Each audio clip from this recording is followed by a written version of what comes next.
Maayong hapon mga parts. So, nakapurma mi karon kay mga tumig lumaping. Nagdala mi og kogalingon nga. Alognan, napagyoy si ugduyan, banig yan si partner.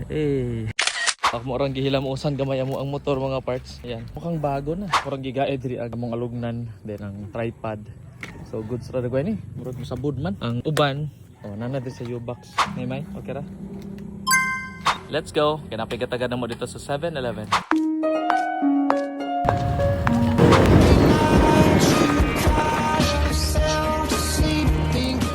May diri lang Diba today ko ni Mamo? So human nami og kaon og panihapon.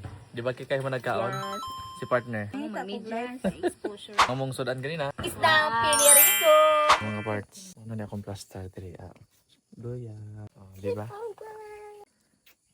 Hi. Wala nagbalot si Junobi. Sleep well na si partner. Good night. Good morning mga parts. Nakailis na mi. Ready for church na. Si partner nakailis na po. Adobong manok. Happy Sabbath. Nabisan unsa nga pagsulay ang Ginoo wala nagabiya. Yan mga parts, manamig simba. So manguli na mi karon. Si partner, kauban si Jonaby. Nice yung view diri oh. Grabe. Ang hapit pa mi diri lang ka Pastor Amoy. Kay naa daw? Unsa na? Mangga. Eh. Dako kay guys. Gaping-ping. Tara pa dyan oh. 1 apple plus 1 apple Equals? mango apple. Kanindot sa pinya. Fresh from farm. Arongan ng kamot may busy niya. Alin niya? Ikaw, usa magdinya pa ka?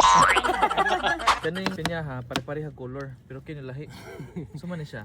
Evergreen. Di ba kayo sakya paingon sa dapitan kay Evergood? Evergood. Sakay daw siya kay Evergreen. Pagka nice, pinirang bukira nga murag hapit kompleto na all rutas. Wala, very good. Singko na. Pare. Itong hapit mi diri sa Tabon Beach, kay mga ligo daw sila. So, diri mi mag-set up. Shines!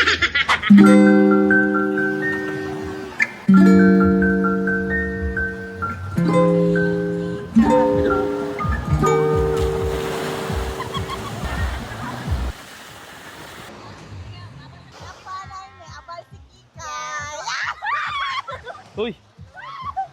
Mga kaigsunan, anak karon sa tabon niya ang mga isda hilabi nagkuha sa kataran. Grabe. Nalapas sa dako kay bulsita ang mga isda. Kato pa kini mga first class nga mga pulahon nga mga isda. Nindot yung isda yun. Ang mata dako pa sa iyang bukog, no? Sige. Kanya ang luoy kay nabitbit kay kapoy ko sa bitbit buka. Buta ka rigang.